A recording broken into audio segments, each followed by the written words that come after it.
Hi friends, welcome back to your channel Ramya Manya vlogs. ಇದು ಹಬ್ಬದ ದಿವಸದ್ದು mini vlog. ನಾವು ನನ್ನ ಕಸಿನ್ ಮನೆಗೆ ಕುಂಕುಮ ಕೇಳಿದ್ರು. ನಾನು ನನ್ನ ಮಗಳು ಕುಂಕುಮ ತಗೊಂಡು ಹಂಗೆ ದೇವ್ರ ಹತ್ರ ನಿಂತ್ಕೊಂಡು ಫೋಟೋ ತಗೋತಾ ಇದ್ವಿ. ಚೆನ್ನಾಗೆಲ್ಲ ಅಲಂಕಾರ ಮಾಡಿದ್ಲು. ಅಲ್ಲಿವರೆಗೆ ನಮ್ಮ ಅಜ್ಜಿ ಮತ್ತೆ ಸೋದ್ರ ಮಾವನು ಬಂದರು. ಮಾತಾಡ್ಕೊಂಡು ಹೊರಟ್ವಿ. ಅಲ್ಲಿಂದ ನನ್ನ ಫ್ರೆಂಡ್ ಮನೆಗೆ ಹೋದ್ವಿ.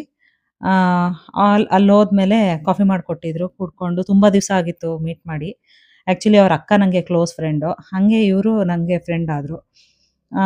ಆಮೇಲೆ ಟೈಮ್ ಆಗುತ್ತೆ ಅಂತ ಅಂದ್ಬಿಟ್ಟು ಕುಂಕುಮ ತಗೊಂಡು ನಾನು ನನ್ನ ಮಗಳು ಹೊರಡೋಣ ಅಂತ ಅಂದ್ಕೊಂಡ್ವಿ. ಅಷ್ಟೊತ್ತಿಗೆ ನನ್ನ ಮಗಳು, ತಾಡಮ್ಮ ವೀಡಿಯೋ ಮಾಡ್ಕೋತೀನಿ, ಅಕ್ಕ ಚೆನ್ನಾಗಿ ಅಲಂಕಾರ ಮಾಡಿದ್ದಾರೆ, ರೆಡಿ ಮಾಡಿದ್ದಾರೆ ದೇವ್ರನ್ನ ಅಂತ ಅಂದ್ಬಿಟ್ಟು ವೀಡಿಯೋ ಮಾಡ್ಕೋತಾ ಇದ್ಲು. ಆಮೇಲೆ ಅವಳಿಗೂ ಅರಿಶಿನ ಕುಂಕುಮ ಕೊಟ್ಟರು. ಅವಳು ತಗೊಂಡ್ಳು. ನಮ್ಮದು ಒಂದು 19 ಇಯರ್ಸ್ ಫ್ರೆಂಡ್ಶಿಪ್. ಅವ್ರ ಅಕ್ಕ ಮತ್ತು ನಾನು ಎಲ್ಲ 19 ಇಯರ್ಸಿಂದ ಫ್ರೆಂಡ್ಸೇನೆ. ತಬ್ಕೊಂಡಿದ್ರಲ್ಲ ಅವಾಗಲೇ, ಹಂಗೆ ತಬ್ಕೊಳ್ಳಿ.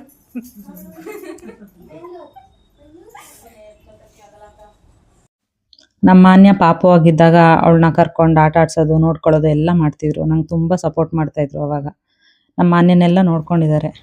ಅಲ್ಲಿಂದ ಹೊರಟು ಮನೆಗೆ ಬಂದ್ವಿ. ವ್ಲಾಗ್ ಎಂಡ್ ಮಾಡೋಕ್ಕಾಗಿರಲಿಲ್ಲ. ಇವತ್ತು ರಕ್ಷಾಬಂಧನ ಆಗಿರೋದ್ರಿಂದ ಇದೊಂದು ಕ್ಲಿಪ್ಪಿಂಗ್ ತೊಗೊಂಡ್ಬಿಡೋಣ ಅಂದ್ಬಿಟ್ಟು ತೊಗೊಂಡ್ವಿ. ಆಮೇಲೆ ಚಿರಂತಿಗೆ ರಾಖಿ ಕಟ್ಟಿ, ಸ್ವೀಟ್ ತಿನ್ನಿಸಿ, ತಮ್ಮಿಂದ್ರ ಹತ್ರ ಗಿಫ್ಟ್ ಇಸ್ಕೊಂಡ್ಲು ಮಾನ್ಯ. ಈ ವ್ಲಾಗ್ ನಿಮಗೆ ಇಷ್ಟ ಆಗಿದ್ದರೆ ಲೈಕ್ ಮಾಡಿ, ಶೇರ್ ಮಾಡಿ ಮತ್ತು ಕಮೆಂಟ್ ಮಾಡಿ. Thank you. Thanks for watching.